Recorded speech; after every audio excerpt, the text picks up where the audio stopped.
Meus irmãos, graça, paz e misericórdia da parte de Deus e de Jesus sejam sobre todos vocês, sobre todos nós. Vamos abrir a palavra de Deus nesse momento. Eu já convido os meus irmãos a, sem nenhuma demora, abrirem a palavra de Deus em segundo livro de Reis, capítulo 1. Esse é o nosso texto. Eu estou em segundo livro de Reis, capítulo 1. Nós vamos fazer a leitura dos versículos 5 a 8. Segundo livro de Reis, capítulo 1, versículos 5 a 8. Diz assim o texto sagrado: E os mensageiros voltaram para o rei, e este lhes perguntou: Que há? Por que voltastes? Eles responderam: Um homem nos subiu ao encontro e nos disse: Ide, voltai para o rei que vos mandou, e dizei-lhe: Assim diz o Senhor, porventura não há Deus em Israel, para que mandes consultar Baal-zebub, Deus de Ecrom? Portanto, da cama que subiste não descerás, mas sem falta morrerás. Ele lhes perguntou: Qual era a aparência do homem que vos veio ao encontro e vos falou tais palavras? Eles lhe responderam: Era homem vestido de pelos, com os lombos cingidos de um cinto de couro. Então disse o rei: Elias, o tesbita. Esse é o nosso texto. Nós vamos falar com Deus nesse momento e suplicar-lhe a bênção, a graça da iluminação do Santo Espírito de Deus, sem a qual a palavra de Deus se não nos aproveita. Falemos com Deus. Pai de amor, nós te buscamos nesse momento e suplicamos de ti a graça da assistência necessária e indispensável do teu Santo Espírito, Senhor, a fim de que recebamos a palavra de Deus com poder transformador, santificador, a fim de que por meio dela glorifiquemos o teu nome. Nós oramos em nome de Jesus Cristo. Amém e amém. Muito bem, meus irmãos, nós vamos continuar as nossas exposições a partir da vida do profeta Elias. Lembremos-nos que Acabe era morto, vocês se recordam, e que Acasias, o filho de Acabe, talvez o filho primogênito, reinava em seu lugar. Nós vimos que Acasias era mau perante o Senhor, que seguiu pelos mesmos caminhos do seu pai, da sua mãe, de Jeroboão primeiro, e que, diz-nos o texto, não é? Em 1 de Reis, capítulo 22, versículos 53 e 54, que Acasias serviu a Baal e o adorou e o provocou o Senhor a ira. Por conta dos seus muitos pecados, segundo tudo aquilo que Acabe, seu pai, havia feito. Nós vimos também que, em consequência dos pecados de Acasias, a providência puniu o reino. Vocês estão lembrados? Segundo de Reis, capítulo 1, versículo 1, pelo que revoltou-se Moabe contra Israel, mas também puniu o rei, porque segundo de Reis, capítulo 1, versículo 2, primeira parte, diz que caiu Acasias pelas grades de um quarto alto em Samaria e adoeceu. O rei se impacientou porque não via sinais de recuperação e enviou mensageiros à cidade filístia de Ecrom, cidade, não é, famosa por possuir ali, em torno do culto a Baal-zebub, adivinhadores. Então, Acasias chamou seus mensageiros e lhes disse: Ide, consultai a Baal-zebub, Deus de Ecrom, se sararei desta doença. Isso está em 2 de Reis, capítulo 1, versículo 2, segunda parte. Enquanto isso, Elias recebeu do Senhor a sua última missão, qual seja, a de interceptar os mensageiros do rei. Nesse sentido, o anjo do Senhor disse ao profeta o seguinte, isso está nos versículos 3 e 4 do capítulo 1 de 2 de Reis: Dispõe-te e sobe para te encontrares com os mensageiros do rei de Samaria e dize-lhes: Porventura não há Deus em Israel para ir consultar Baal-zebub, Deus de Ecrom? Por isso, assim diz o Senhor: da cama que subiste não descerás, mas sem falta morrerás. Então Elias partiu e, de fato, cumpriu a sua missão. Conclusão, aqui chegaremos com o texto de hoje. Agora, antes de nos debruçar sobre o texto de hoje, eu quero ainda falar a propósito desta passagem, a partir da qual eu preciso reunir algumas informações aos meus irmãos a respeito da graça comum do Espírito, sobre o que já trouxe apenas notícias nos últimos vídeos que disponibilizei para os meus irmãos. Notem, meus irmãos, graça comum é o termo que designa as operações divinas pelas quais o Espírito Santo, sem operar a remoção da culpa, sem operar a salvação dos pecadores, concede-lhes bênçãos comuns, dádivas comuns. Por isso, o termo graça comum é graça comum a toda a humanidade. Há algumas destas graças que Deus concede a todos da humanidade. Nós temos, por exemplo, bênçãos naturais, o sol, a chuva, a fartura, a alegria do coração, a bênção de uma família amorosa, de um trabalho próspero. Nós temos também o fato de que Deus suporta os pecados dos pecadores com longanimidade. Isso também é parte da sua graça comum. Deus não lhes revida as impiedades de pronto.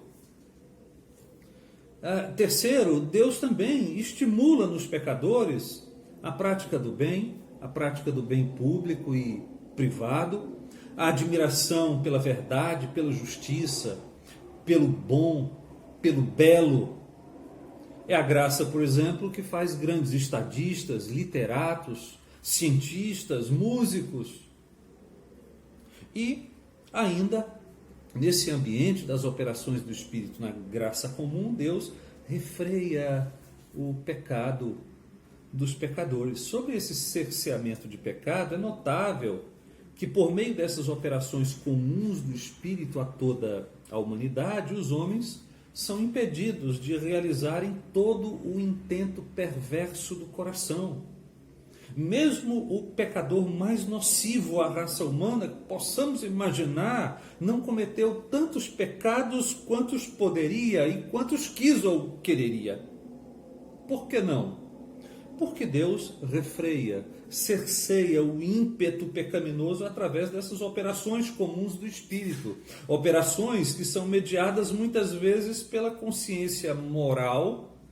Nós podemos ler isso em Romanos capítulo 2, versículos 14 e 15. Deus dotou a todos os seres humanos com uma consciência, com um tribunal interior, por meio do qual as ações são, e as decisões, e os fatos, e as reações, são avaliados. E isso é um aspecto da revelação geral. Também Deus faz estas operações comuns de cerceamento de pecado por meio dos governos humanos. Isso também está em Romanos capítulo 13, versículos 1 a 7. Terceiro, também Deus opera esse cerceamento por meio de relações sociais, a família, a escola, a opinião pública. São mecanismos de refreamento do ímpeto pecaminoso da natureza humana caída. E por fim, Deus também realiza esse trabalho de cerceamento de pecado através da revelação especial. Talvez uma boa ilustração disso esteja em Gênesis capítulo 20, porque lá se diz que o rei Abimeleque, rei de Gerá, foi impedido em sonho de tomar pecaminosamente Sara por mulher. Gênesis 20, versículo 3 diz: Deus, porém, veio a Abimeleque em sonhos de noite e lhe disse: vai ser punido de morte por causa da mulher que tomaste, porque ela tem marido. Dessa maneira, meus irmãos, percebam, por meio de uma revelação especial, o pecado foi impedido. É isso que ocorre em nosso texto. Eu não sei se vocês perceberam, mas Elias foi comissionado exatamente para interceptar os mensageiros de Acasias. para impedi-los de chegarem a Ecrom e consultarem os agoureiros de Baal-zebub. Versículo 3, de novo do capítulo 1, dispõe-te e sobe para te encontrares com os mensageiros do rei de Samaria e dize-lhes, porventura não há Deus em Israel para ir consultar Baal-zebub, Deus de Ecrom? Notemos aqui, meus irmãos, a importância da igreja. E eu digo a importância da igreja porque a igreja é a coluna e o baluarte da verdade. É a coluna e o baluarte da revelação especial. A igreja é a proclamadora por excelência da palavra de Deus. Então, a importância da igreja em uma sociedade politicamente organizada não pode ser desprezada. O Estado que possui como um dos seus objetivos fundamentais construir uma sociedade livre, justa e solidária. Esse é o teor do artigo 3º, inciso 1 da Constituição Federal. Um dos objetivos fundamentais da República Federativa do Brasil é construir uma sociedade livre, justa e solidária. E um Estado que elege como um dos seus objetivos fundamentais construir uma sociedade livre, justa e solidária não pode tornar-se ateu, não pode ser hostil a manifestações religiosas em geral, nem ainda relegar especificamente a fé cristã a um espaço que seja estritamente privado, como se a fé fosse inimiga do objetivo fundamental eleito pelo Constituinte. Não por acaso, os estudiosos do direito religioso afirmam que a laicidade do Estado brasileiro é uma laicidade do tipo colaborativa. Há uma tendência, isso foi pensado pelo Constituinte de 1988, há uma tendência de colaboração, muito diferente do laicismo, ou da laicidade à francesa, que quer circunscrever o fenômeno religioso, todo e qualquer fenômeno religioso, ao lugar hermético da vida privada.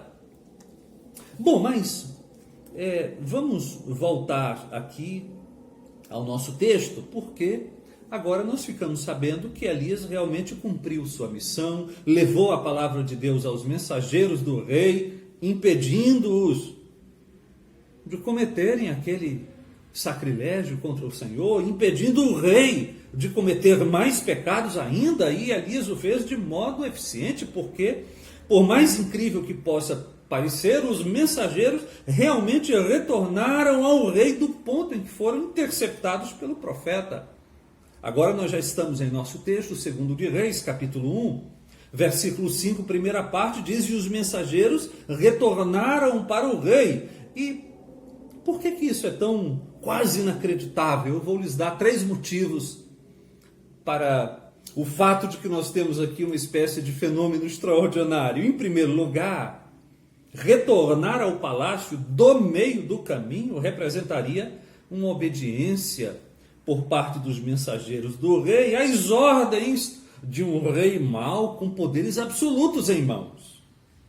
E mais, meus irmãos, do modo como ocorreu, nem seria possível, por exemplo, dizer ao rei que eles foram até Ecrom, porque eles retornaram cedo demais para haver tempo para uma viagem até a Filístia e depois já ter retornado a Samaria. É claro que aqueles mensageiros se expuseram à insatisfação do rei quando atenderam às palavras de Elias.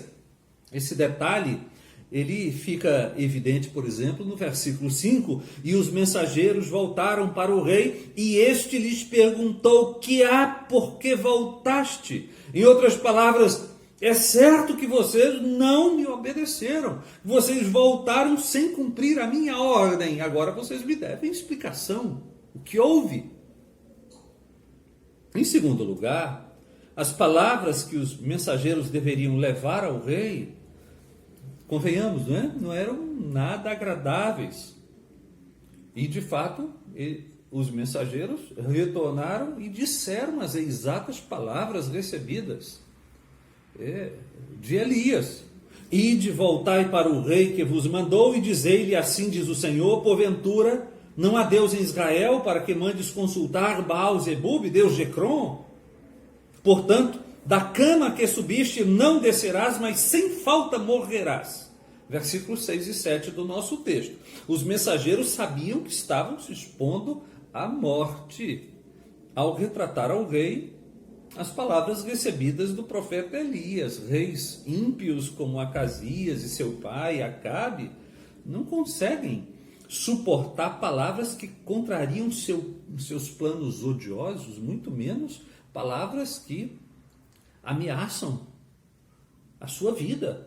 Esses mensageiros não foram consultar Baal-zebub em Ecrom, mas além disso, trouxeram ao rei o anúncio da morte de Acasias. Em terceiro lugar, os mensageiros desobedeceram às ordens do rei e olha como isso também é quase inacreditável. Para atender às palavras de um estranho. Porque os mensageiros não conheciam Elias, pelo menos é o que se pode deduzir do versículo 6. Eles disseram ao rei: um homem nos subiu ao encontro e nos disse. Um homem nos subiu ao encontro e nos disse. O rei é que perguntou sobre a aparência desse homem. Qual é a aparência desse homem que lhes falou ali no meio do caminho, versículo 7? E tudo que os mensageiros puderam dizer era que o homem era vestido de pelos, com os lombos cingidos de um cinto de couro. E então o rei concluiu: é Elias, o tesbita. Os mensageiros não conheciam a identidade do profeta. Então, qual é o problema? O problema é o seguinte: os mensageiros do rei desobedeceram às ordens do rei, retornaram ao rei com as palavras mais indesejáveis possíveis, expondo-se com isso, inclusive, à morte, tudo por causa das palavras de um estranho. E, meus irmãos, concordemos nesse ponto. Só uma explicação para isso.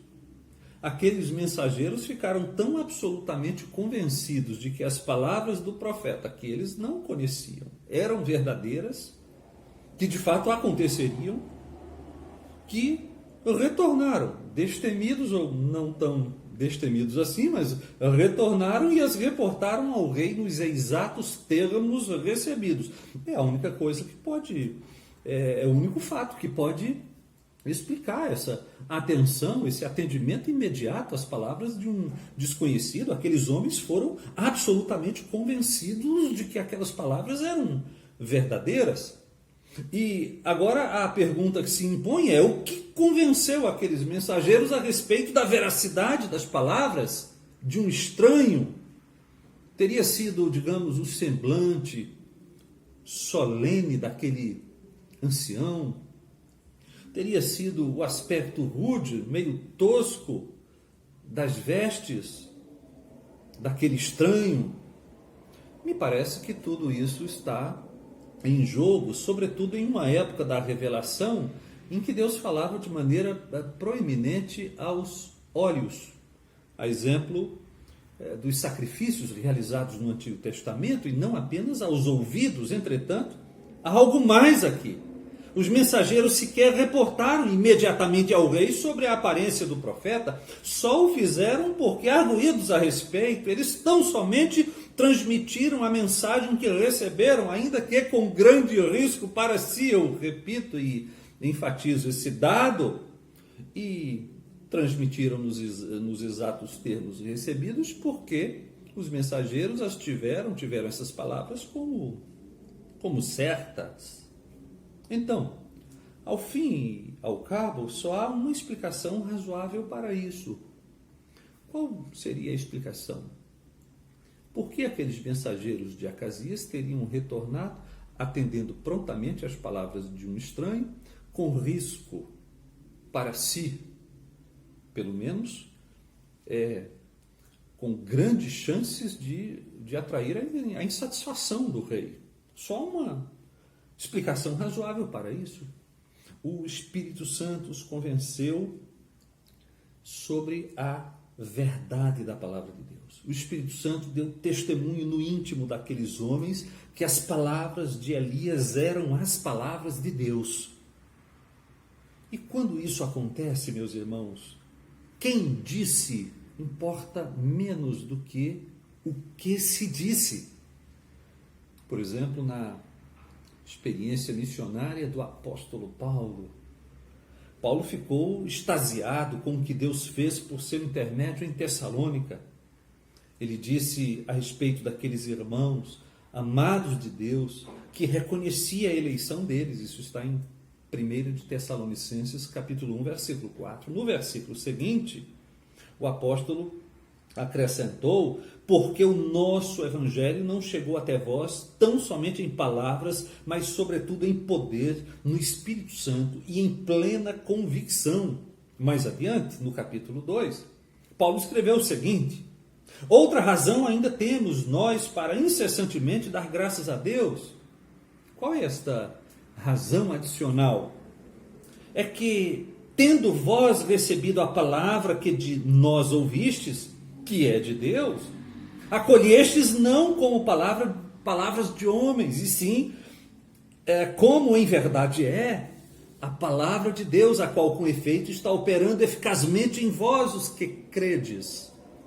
1 de Tessalonicenses capítulo 2, versículo 13. E agora, se nós reunirmos os textos, nós concluiremos que aquilo que faz com que as pessoas recebam as palavras de Deus, transmitidas por homens comuns, como de fato elas são palavras de Deus, isso é o fato, meus irmãos, de Deus fazer. Isso acontece, melhor dizendo, porque Deus faz acompanhar a pregação das palavras de Deus com aquele poder do Espírito Santo, o poder do Espírito de Deus, do Espírito da verdade, sem o qual a convicção interior não é produzida. Então, vamos separar as coisas aqui. A palavra de Deus é a palavra de Deus em si mesma, pelo fato dela ter sido inspirada por Deus. Quero ler para vocês, por exemplo, a segunda carta de Pedro, capítulo 1, versículos 20 e 21, dizem assim: sabendo primeiramente isto, que nenhuma profecia da Escritura provém de particular elucidação, porque nunca, jamais, qualquer profecia foi dada por vontade humana. Entretanto, homens santos falaram da parte de Deus, movidos pelo Espírito Santo. Então, a palavra de Deus é a palavra de Deus por si mesma, porque ela foi soprada por Deus, inspirada por Deus. Deus conduziu homens separados para este mistério, a fim de que nós tivéssemos as palavras que vêm diretamente dele. Agora, o reconhecimento de que a palavra de Deus é a palavra de Deus advém do testemunho do Espírito. E é isso que nós temos aqui acontecendo nos mensageiros de Acasias, como nós temos acontecendo também nos crentes de Tessalônica. E é isso que acontece quando Deus leva pessoas à conversão, quando Deus leva pessoas a uma vida com Ele, quando Deus regenera pessoas. Estas operações vêm acompanhadas de uma operação do Espírito, de um testemunho do Espírito no coração do regenerado, que o leva a dar crédito à palavra de Deus e a receber a palavra de Deus como tal, como de fato ela é, como palavra de Deus. Mas voltando ao nosso texto, nós percebemos, por outro lado, que as palavras de Deus que produziram tanta convicção nos mensageiros de Acasias não produziram nenhuma convicção em Acasias. Agora, quero que você note que as palavras eram as mesmas. É só você comparar os versículos 3 e 4 com o versículo 6. As palavras de Deus eram as mesmas. Mas qual foi a reação de Acasias? Ele não temeu, não se humilhou, não lamentou o seu pecado, não buscou a Deus arrependido, não suplicou por misericórdia. Nem a dor presente, nem um anúncio do que estava por vir demoveram o rei dos seus maus caminhos. Pelo contrário, as mesmas palavras de Deus que convenceram os mensageiros do rei enfureceram o rei. É isso que nós veremos na exposição seguinte. Pois bem, antes de nós prosseguirmos, eu desejo destacar algumas verdades que surgem do texto, a fim de que nós as apliquemos a nós mesmos em nossa vida, em nosso viver diário e, sobretudo, em nossa fé. Vamos juntos aqui? Em primeiro lugar, sejamos nós mensageiros da verdade. Falemos aquilo que os ouvintes precisam ouvir, não aquilo que eles querem ouvir. Nesse sentido, os mensageiros de Acasias, meus irmãos, se levantarão no juízo como testemunhas contrárias a pregadores que se especializaram em bajular celebridades e a de forma culposa dizerem paz, paz, quando não há paz. Eu e vocês conhecemos pregadores que se tornaram praticamente inúteis porque tudo quanto aspiram é a popularidade e o posar de intelectuais. Então, eu diria que nós precisamos ser mensageiros da verdade, mas, por outro lado, evitar os bajuladores de celebridades, aqueles que dizem paz, paz, quando não há paz. Em segundo lugar, falemos as palavras de Deus, certos, convictos, de que as palavras de Deus têm poder para mudar a rota dos pecadores mais empedernidos, para fazer os homens mais distantes darem meia volta na condução da vida e mesmo para interceptar e impedir os pecados mais nefastos. Quando estamos falando do aspecto da graça comum, meus irmãos, basta um piscar divino de olhos e os ateus se convencem. Os altivos estremecem, os de dura cerviz se curvam e se prostram. Um leve movimento do dedo de Deus desmente bibliotecas inteiras, destrói os mais sólidos raciocínios e as estruturas mentais mais inexpugnáveis. As palavras da nossa milícia são poderosas em Deus, disse o apóstolo Paulo. Por outro lado, não há nada mais patético do que um pregador que não crê naquilo que anuncia. Talvez essa descrença, muito estimulada pelo liberalismo teológico, explique o fato de que tantos púlpitos já nem se ocupam mais com a Bíblia, tornando-se em geral plataforma de desfile humanista, de citação de poetas e filósofos. Então, em segundo lugar, eu estou propondo aos irmãos que nós falemos, preguemos a palavra de Deus, certos do poder que ela leva, do poder que ela instrumentaliza para mudar caminhos, para impedir pecados nefastos, mas, além disso, nós precisamos evitar os descrentes do púlpito. Em terceiro lugar, falemos as palavras de Deus com a solenidade que é digna delas. É verdade que aquilo que é dito importa mais do que o modo como é dito. A substância precede a forma em importância. É melhor ouvir, meus irmãos, uma verdade em um show de humor do que uma mentira no púlpito. E palhaços podem ser mais úteis do que pastores. Entretanto, não convém aos expositores da palavra de Deus a excessiva jocosidade, o trato vulgar dos temas bíblicos, a linguagem chula na exposição das verdades da revelação. Então, evitemos os humoristas do púlpito, as palestras shows que mais se assemelham à comédia do tipo stand-up do que a sermões bíblicos. De um lado, eu estou querendo dizer aos meus irmãos que nós precisamos falar as palavras de Deus com a solenidade que as palavras de Deus requerem, mas também estou exortando os meus irmãos a evitarem os humoristas do púlpito. Em quarto lugar, por fim, ditas essas coisas, eu preciso também enfatizar o seguinte: não importa quem é o mensageiro. O que importa é a mensagem. O mensageiro é menor que a mensagem que ele proclama. O mensageiro vai passar. A mensagem que ele proclama, se verdadeira, vai permanecer. A mensagem que o mensageiro proclama está acima dele. Ele é servo dela. O porta-voz de um presidente ou de um alto signatário não pode ser comparado em autoridade com aquele que ele representa.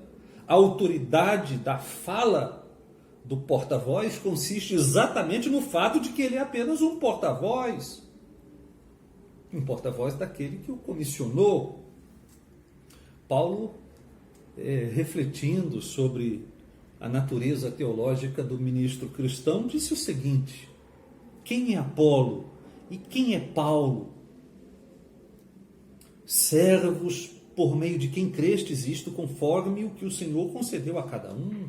Eu plantei, Apolo regou, mas o crescimento veio de Deus, de modo que nem o que planta é alguma coisa, nem o que rega, mas Deus que dá o crescimento. Isso está em 1 Coríntios capítulo 3, versículos 5 a 7. Evitemos, pois, o tipo de líder que se sente o ungido do Senhor, o insubstituível, o sacerdote, o intermediário entre Deus e os homens, aquele que passa a ideia que quando ele ora, Deus atende, quando ele prega, pessoas se convertem, quando ele faz, coisas acontecem, e sem ele, o que seria de nós, restante dos mortais? São esses os líderes opressores, os manipuladores. São esses os líderes que se impõem, se projetam como alguém que deseja dominar sobre o que não lhes pertence. São esses os homens que usam pessoas, porque na verdade eles têm projetos e para a consecução dos seus projetos as pessoas são apenas um instrumento, um meio para o fim que eles desejam alcançar.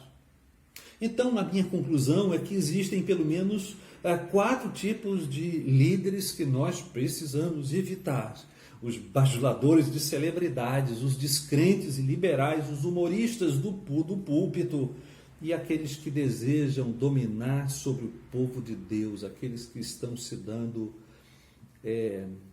títulos cada vez mais grandiloquentes. Aqueles que, por outro lado, desejam servir a Deus fielmente, não podem esquecer as exortações que Paulo fez aos presbíteros de Éfeso, naquele texto grandioso de Atos capítulo 20. Eu vou ler apenas uma porção da passagem. Paulo disse assim: atendei por vós e por todo o rebanho sobre o qual o Espírito Santo vos constituiu bispos, para pastoreardes a igreja de Deus, a qual ele comprou com o seu próprio sangue. Eu sei que depois da minha partida, entre vós penetrarão lobos vorazes que não pouparão o rebanho, e que dentre vós mesmos se levantarão homens falando coisas pervertidas para arrastar os discípulos atrás deles. Portanto, vigiai, lembrando-vos de que por 3 anos, noite e dia, não cessei de admoestar com lágrimas a cada um. Agora, pois, encomendo-vos ao Senhor e à palavra da sua graça, que tem poder para vos edificar e dar herança entre todos os que são santificados. De ninguém cobicei prata, nem ouro, nem vestes. Vós mesmos sabeis que estas mãos serviram para o que me era necessário, a mim e aos que estavam comigo. Tenho-vos mostrado em tudo que, trabalhando assim, é mister socorrer os necessitados e recordar as palavras do próprio Senhor Jesus: mais bem-aventurado é dar que receber. Esta é a porção de Atos capítulo 20, versículos 28 a 35, porção que me faz concluir esse momento. Vamos falar com Deus nesta hora. Senhor, nós te suplicamos que tu nos livres dos líderes perniciosos, dos dominadores, dos falsificadores da palavra de Deus. mas ajuda-nos, Senhor, a ser divulgadores fiéis, propagadores fiéis das palavras de Deus conforme nós as temos recebido, certos de que elas são palavras tuas, vindas de ti, e portanto são aptas a produzir os resultados mais surpreendentes e a evitar os pecados mais degeneradores. Muito obrigado por esse momento do teu povo, que hoje ainda está espalhado em seus respectivos lares, oferecendo a ti esses momentos de devoção doméstica. Nós oramos em nome de Jesus Cristo. Amém e amém. Meus irmãos, nós vamos concluir esse momento, mas já lhes advirto que orientações serão dadas aos meus irmãos até amanhã, a fim de que nós saibamos quais são os caminhos a serem seguidos a partir daqui. Deus abençoe a todos vocês. Registro mais uma vez a saudade que tenho de todos os meus irmãos e dos nossos encontros. Um grande abraço em todos. Deus abençoe.